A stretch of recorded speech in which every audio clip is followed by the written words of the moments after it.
ఇసుక వృద్ధి రేటుకు మొత్తం కాంగ్రెస్ కాటు వేస్తోంది. ఈ 15 నెలల కాంగ్రెస్ ప్రభుత్వ హయాంలో మొత్తం రాష్ట్ర వృద్ధి రేటు మొత్తం క్షీణిస్తున్నటువంటి పరిస్థితి. అది జీఎస్డీపీ కావచ్చు, తలసరి ఆదాయం కావచ్చు, అన్ని రంగాల్లో ప్రభుత్వం ఫెయిల్యూర్ అవుతుందనేది చాలా స్పష్టంగా మనకు గణాంకాలు చెబుతున్నటువంటి పరిస్థితి. మల్లయ్య యాదవ్ గారు, ఎందుకు 15 నెలల పరిపాలనలో వృద్ధి రేటు మొత్తం నేల చూపులు చూస్తుంది? అదే కంపారిటివ్గా చూస్తే బీఆర్ఎస్ ప్రభుత్వ హయాంలో తలసరి ఆదాయంలో దేశంలో నెంబర్ 1 ఉంటే ఇవాళ తలసరి ఆదాయంలో 11వ స్థానానికి పడిపోయినటువంటి పరిస్థితి. సో ఎందుకు ఇంత డిఫరెన్స్? వాళ్ళ దృష్టి అంతా పరిపాలన మీద, అభివృద్ధి మీద లేదు కదా. వాళ్ళ జేబులు ఎట్లా నింపుకోవాలి, రాష్ట్రంలో ఉన్న వనరులను ఎట్లా కొల్లగొట్టాలి, వాళ్ళ ముందే చెప్పింది కదా ముఖ్యమంత్రి గారు. లంకెల బిందులు ఉన్నాయనుకొని వచ్చినా ఇక్కడ మామూలుగా ఖాళీకుండా లోపడుతున్నాయని చెప్పి. అదే క్రమంలో ఆ రోజు నుంచి ఈ రోజు వరకు ప్రభుత్వంలో అధికారంలోకి వచ్చిన కాడ నుంచి ఎక్కడెక్కడ అమ్ముకోవడానికి ఆస్తులు ఉన్నాయి, ఎక్కడెక్కడ కొల్లగొట్టడానికి వనరులు ఉన్నాయనే ఆలోచనే తప్ప వృద్ధి చేద్దాము, అభివృద్ధి చేద్దామనే ఆలోచన లేదు. ఇవాళ స్థిరాస్తి వ్యాపారం అంతా కుంటుపడిపోయింది హైదరాబాద్లో. దాదాపుగా దేశ విదేశాల నుంచి వచ్చి ఇక్కడ స్థిరపడాలనుకునేటోళ్ళు, వేరు వేరు రాష్ట్రాల నుంచి వచ్చేసి ఇక్కడ ఉన్న డిమాండ్ ప్రకారం కన్స్ట్రక్షన్ ఫీల్డ్లో ఉన్న వాళ్ళందరూ ఇవాళ వేరే రాష్ట్రాలకు, వేరే దేశాలకు తల్లిపోయే పరిస్థితి వచ్చింది. హైదరాబాద్ అనేది ఏ గవర్నమెంట్ ఉన్నా ఎప్పుడు ever green and demanded place. అటువంటి హైదరాబాద్ని ఈరోజు కొనాలంటే భయపడే పరిస్థితికి సామాన్యులతో పాటు పెద్దోళ్ళ వరకు ఎవరు చూసినా కానీ కొనాలంటే స్థిరాస్తి వ్యవహారాలన్నీ కుంటుపడిపోయినాయి. దాని రిలేటెడ్ జిఎస్టీ కానీ, ట్యాక్స్లు కానీ, లేబర్ కానీ అంతా ఆగిపోవడంతో క్యాష్ ఫ్లో దెబ్బతిన్నది. దానికి అనుబంధంగా ఉన్న వ్యాపారాలు కుంటుపడ్డాయి. కాబట్టి ఈరోజు వాళ్ళకి పరిపాలన మీద అవగాహన లేదు, పరిపాలన మీద దృష్టి లేదు. ఎంతసేపు వాళ్ళు ఇక్కడ అక్కడ ఏ భూములు ఉన్నాయా, ఏ భూములు ఖాళీ ఉన్నాయా అనేది అంతకుముందు అధికారంలో రాకముందు ఆలోచించిండు. ఇవాళ అధికారంలోకి వచ్చిన తర్వాత ఏవేవి వాటి మీద మామూలుగా కన్నేసి అమ్ముకోవడానికి అవకాశాలు ఉన్నాయి. అవి యూనివర్సిటీలే కానీ, ఇంకా వేరే కానీ ఇతరత్ర ఏ రకంగా అమ్ముకోవాలనే ఆలోచనలు ఉన్నారు తప్ప ఈ రాష్ట్రాన్ని ఏ రంగంలో అభివృద్ధి తీసుకుపోవాలి, రేపు భావితరాలకు ఉపయోగపడే విధంగా సాధించుకున్న ఈ తెలంగాణని ఆర్థిక పరంగా, అభివృద్ధి పరంగా ముందుంచాలి అనే ఒక ఆలోచన లేకుండా, పరిపాలన అనుభవం లేని వీళ్ళు ఈరోజు దుష్యంత సంపాదన మీద ఉంది తప్ప అభివృద్ధి మీద లేదు. అంటే జీఎస్టీ వసూలు కూడా పెంచుకోవాల్సిన అవసరం ఉంటుంది. కానీ మార్చిలో మొత్తం జీఎస్టీ వృద్ధి టోటల్గా జీరో. మీకు క్యాష్ ఫ్లోనే లేదు కదా, రొటేషన్ ఉన్నప్పుడు కదా, జనాల దగ్గరికి పైసలు రొటేషన్ అవుతున్నప్పుడు మీకు జిఎస్టీలు, సేల్ ట్యాక్స్లు పెరుగుతాయి. ఇలా లేబర్ ఉంది, suppose construction labour every Saturday వాళ్ళు పేమెంట్ చేస్తారు. పేమెంట్ చేయగానే వందలాది మంది ఏం చేస్తారు, వాళ్ళు మార్కెట్లో పోయి నూనె, ఉప్పు, పప్పు కొనుక్కోవడంతో పాటు మంచి చెడు వాటికి సంబంధించిన క్యాష్ ఫ్లో, ట్యాక్స్లు అన్నీ పెరుగుతూ ఉంటాయి. ఇటు ఆదాయం వ్యాపారస్తులకు వస్తుంది, దాంతోపాటు ప్రభుత్వానికి కూడా ఆదాయం వస్తుంది. కానీ ఆ ఫీల్డ్లో ఈరోజు కుంటుపడిపోయింది, దానికి సంబంధించిన క్యాష్ ఫ్లో లేకుండా అయిపోయింది. ఇటువంటి అన్నీ ఆల్ రిలేటెడ్ గ్రామాలలో, ఈ హైదరాబాద్ది గ్రామాలలో కూడా బాకింది. ఈ రిలేటెడ్గా ఉన్న వ్యాపారాలన్నీ కుంటుపట్టడంతో దాదాపుగా ఈ ఒక్క ఆర్థిక సంవత్సరంలోనే 15,500 కోట్ల రూపాయల లోటు బడ్జెట్ ఉంది. ఇక రాను ఇది అక్యుములేట్ అవుతుంది తప్ప తగ్గే అవకాశం ఉండదు కదా. Right, okay. దత్తాత్రేయ గారు, ప్రభుత్వం దగ్గర ఏమైనా విధానాలు ఉంటే వాటిని కొనసాగించాలి, వాటిని నిలబెట్టుకోవాలి. కానీ ఉన్నటువంటి ర్యాంకింగ్స్ కూడా పూర్తిగా దిగజారుతున్నటువంటి పరిస్థితి. సో ఎందుకంటే ఒక ఆలోచన లేదా ఒక ప్రణాళిక లేకపోవడమా? కారణం ఏంటి? ఈ అన్ని ప్రధాన రంగాలు ఎందుకు ఈ రకంగా నేల చూపులు చూస్తున్నటువంటి పరిస్థితి? ఇవాళ తెలంగాణ రాష్ట్రం పరిస్థితి ఎట్లా ఉందంటే నవ్వినోడి ముందర జారి పడ్డట్లుగా ఉంది.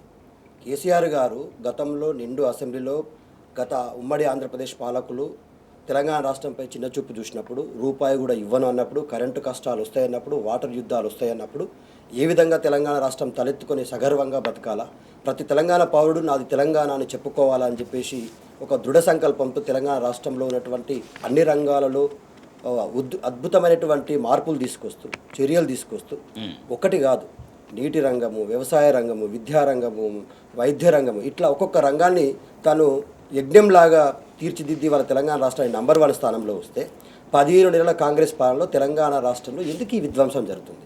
ఇవాళ దేశంలో తెలంగాణ రాష్ట్రం అంటేనే హైదరాబాద్ అంటే తెలంగాణ రాష్ట్రం అన్నటువంటి ప్రపంచంలో ఉన్నటువంటి పెట్టుబడిదారులందరూ హైదరాబాద్ వైపు తొంగి చూడాలంటే ఎందుకు భయపడుతున్నారు? ఇప్పుడు హైడ్రా పేరు మీద కూల్చివేతలు ఒకవైపు అయితే, ఇవాళ హెచ్సియు పేరు మీద ఉన్నటువంటి ఆ 400 ఎకరాల కంచగచ్చిబౌలి, కేజీఎఫ్ ఫారెస్ట్ విషయంలో చేస్తున్న దుర్మార్గమైనటువంటి చర్య మరోవైపు. అట్లాగే మొన్న లఘుచర్ల విషయంలో చూసాం. తెలంగాణ రాష్ట్రంలో పెట్టుబడులు పెట్టే వాళ్ళు, రియల్ ఎస్టేట్ వ్యాపారులు ఈ తెలంగాణ రాష్ట్రాన్ని చూసి గజగజ వణుకుతున్నారు. తుగ్లక్ నిర్ణయాలు, రేవంత్ రెడ్డి గారి నిర్ణయాలన్నీ కూడా తుగ్లక్ నిర్ణయాలుగా ఉన్నాయి. ఇవాళ తెలంగాణ రాష్ట్రం వచ్చినప్పుడు 2013లో ఒక పౌరుడి తలసరి ఆదాయం 1,12,000 ఉంటే కేసీఆర్ గారు దాన్ని 2022-23 ఆర్థిక సంవత్సరానికి 3,12,398 రూపాయలకు పెంచిండు. జిఎస్డిపిలో తెలంగాణ రాష్ట్ర వాటా 4,51,000 ఉంటే తెలంగాణ రాష్ట్రంలో 2022-23 ఆర్థిక సంవత్సరానికి 13,13,000 కోట్లకు పెంచింది. సో అక్కడి నుంచే కొనసాగించాలి. సో ఎక్కడైతే ఉందో అక్కడి నుంచే కొనసాగించాలి. కానీ మళ్ళీ టోటల్గా డౌన్ దిశగా వెళ్ళడం. ఇవాళ దేశంలోనే తెలంగాణ రాష్ట్రం తలసరి ఆదాయంలో నంబర్ 1 ఉండి ఏదైతే జిఎస్డిపిలో అస్సాం, మేఘాలయ, ఛత్తీస్గఢ్ లాంటి రాష్ట్రాలని కంటే కూడా దీనమైనటువంటి పరిస్థితులు ఇవాళ 11వ స్థానానికి పడిపోయిందంటే కాంగ్రెస్ పార్టీలో ఉన్నటువంటి ఆర్థిక నిపుణులు కానీ, ఆ రాష్ట్రంలో ఉన్నటువంటి ముఖ్యమంత్రి ఏదైతే పాలిస్తా ఉన్నాడో ఆయనకు ఆర్థిక అంశాల మీద అవగాహన కానీ, ఏదైతే ఆర్థిక శాఖ మంత్రిగా ఉన్నటువంటి ఉప ముఖ్యమంత్రి మల్లు భట్టి విక్రమార్క గారు చెప్పాల్సిన అవసరం ఉంది, సమాధానం ఇవ్వాలి. ఎందుకు తెలంగాణ ఇంత 15 నెలల్లోనే ఎందుకు ఇంత కుదేలైంది? కొనుగోలు సామర్థ్యం ప్రతి పౌరుడి చేతుల్లో డబ్బులు ఆడినాయి కేసీఆర్ గారి ప్రభుత్వంలో. ఎందుకంటే రాజేష్ గారు ఒక్కొక్క దానికి ఒక్కొక్కటి చైన్ సిస్టమ్ లాగా అనుసంధానం అయి ఉంటుంది ఆర్థిక వ్యవస్థ. ఇవాళ గ్రామీణ ప్రాంతంలో ఉన్నటువంటి పౌరులకు పశువులు ఇవ్వడం వల్ల, పాల ఉత్పత్తి వల్ల ఆడవాళ్ళ చేతుల్లో డబ్బులు ఆడినాయి. ముదిరాజుల చేతుల్లో చేపలు ఉండడం వల్ల వారానికి ఒకసారి వాళ్ళ చేతుల్లో 100,000 రూపాయలు చూసిండ్రు. యాదవుల చేతుల్లో ఒక గొర్రె నమ్మితే 4 నుంచి 10,000 రూపాయల ఆర్థిక లాభం జరిగింది. ఇట్లా గ్రామీణ ఆర్థిక వ్యవస్థను పరిపుష్టం చేసినటువంటి నాయకుడు, తెలంగాణ ప్రజల సొమ్ము ట్యాక్సుల రూపంలో తీసుకున్న కేసీఆర్ తిరిగి అదే సొమ్మును తెలంగాణ ప్రజలకు పంచినటువంటి గొప్ప ఆర్థిక నిపుణుడు. అందుకే తెలంగాణ రాష్ట్రంలో ఏ రోజు కూడా ప్రతి పౌరుడి చేతిలో డబ్బులు కనిపించినాయి, కొనుగోలు సామర్థ్యం పెరిగింది, డబ్బు అనేటువంటిది ఫ్లో నిరంతరం ఇట్లా ఆడింది తెలంగాణ. అంటే గ్రామీణ ఆర్థికం బాగుంటేనే ఫైనల్గా రాష్ట్ర ఆర్థికం బాగుంటుంది అనే దానికి ఎట్లా వారు చెప్పినట్టుగా ఎట్లా మనం కంపేర్ చేయొచ్చు, పోల్చవచ్చు? అంటే అది 100% అక్షరాల సత్యం. ఎందుకంటే ఇంతకుముందు మామూలుగా రైతులు పండగలు చేసుకుంటుంటే అట్టాసంగా చేసుకునేటోళ్ళు. అవును. ఏదైనా ఊర్లో బొడ్రా వేసినా లేకపోతే పునర్వైభవం తీసుకురావడానికి గుళ్ళు కొత్తగా కట్టినా ఊరంతా ఒక పండగ, ఒక కుటుంబం చేసుకునే పండగ ఎట్లుంటుందో ఊరంతా ఒక పండగ చేసుకుని కోట్లాది రూపాయలు ఖర్చు పెట్టారు. ఇవాళ నిన్న మొన్న చూసినాం మేము, శ్రీరామనవమి కానీ, సంక్రాంతి కానీ, దసరా కానీ, దీపావళి కానీ, ఏ పండగ చూసినా కానీ తెలంగాణలో ఒకళ్ళు చూసుకునే పరిస్థితి. ఎందుకనంటే ఇవాళ అప్పు చేస్తే రేపు వచ్చే ఆదాయం లేదు, అవకాశాలు లేవు. ఇవాళ పండిన పంటకి గిట్టుబాటు ధర లేదు, రైతు పెట్టుబడి సాయం అందలేదు. అంతకుముందు మామూలుగా రైతు పెట్టుబడి సాయం అందిన దానివల్ల ఇంతో అంతో ఆదాయం మిగిలితే కాసో 2 కాసులు బంగారం చేసుకున్న వాళ్ళు ఇవాళ అది తాకట్టు పెట్టి కుదవబెట్టి తీసుకొని వచ్చేసి వ్యవసాయం చేసుకునే పరిస్థితి వచ్చింది. దాంతో ఏంది పరిస్థితి? మార్కెట్లో కొనేటోళ్ళు లేడు. తూకం పేరు మీద, తారు పేరు మీద, తరుగు పేరు మీద అనేక రకమైన మోసాలు జరుగుతున్నాయి. ఈ ఆర్థికమైన క్యాష్ ఫ్లో లేకపోవడంతో ఈరోజు గ్రామాలలో వ్యవస్థ తిన్నది, పట్టణాలలో ఆర్థిక వనరులు దెబ్బతిన్నాయి. హైదరాబాద్లో మామూలుగా ఇంతకుముందు స్థిరపడటం అవసరం లేదు, మనకున్న ఎకరమో 2 ఎకరాలు పొలాలు అవి చేసుకొని ఊర్లోనే బతకొచ్చు అనుకొని ఊర్లలోకి వలస వచ్చిన వాళ్ళు ఇవాళ మళ్ళీ ఇంకెక్కడికి వలస పోవాలన్నా అని చెప్పేసి ఆలోచించే పరిస్థితి.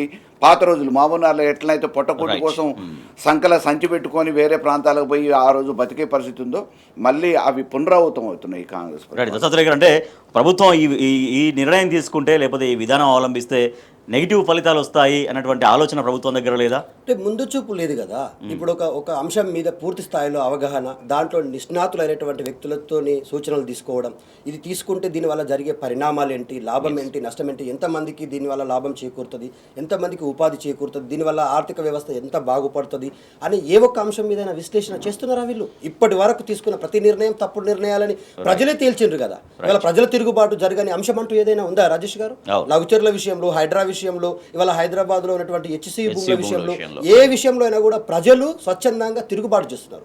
మీరు రైతులకు ఇస్తున్నటువంటి రైతు బంధు, రైతు రుణమాఫీ వీటిలో కూడా కోతలు విధించడం వల్ల రైతుల కొనుగోలు సామర్థ్యం పడిపోయింది. ఇవాళ వాళ్ళు వ్యవసాయంలో తీవ్రమైనటువంటి నష్టాలను చవి చూస్తున్నారు. పంట పొలాలలో పండినటువంటి పంట కళ్ళాల్లోకి పోతే కొనేటువంటి నాదుడు దిక్కులేడు. గత బీఆర్ఎస్ ప్రభుత్వంలో తలసరి ఆదాయంలో నెంబర్ 1 ఉంటే ఇవాళ రేవంత్ రెడ్డి ప్రభుత్వంలో ఈ ఒకటి పక్కకు ఒకటి వచ్చి చేరింది. అంటే 11వ ర్యాంక్, 1వ ర్యాంక్ నుంచి 11వ ర్యాంకుకు పడిపోయినటువంటి పరిస్థితి. సో ఇట్లా ఆర్థిక వృద్ధి అనేది పూర్తిగా క్షీణించినటువంటి పరిస్థితి.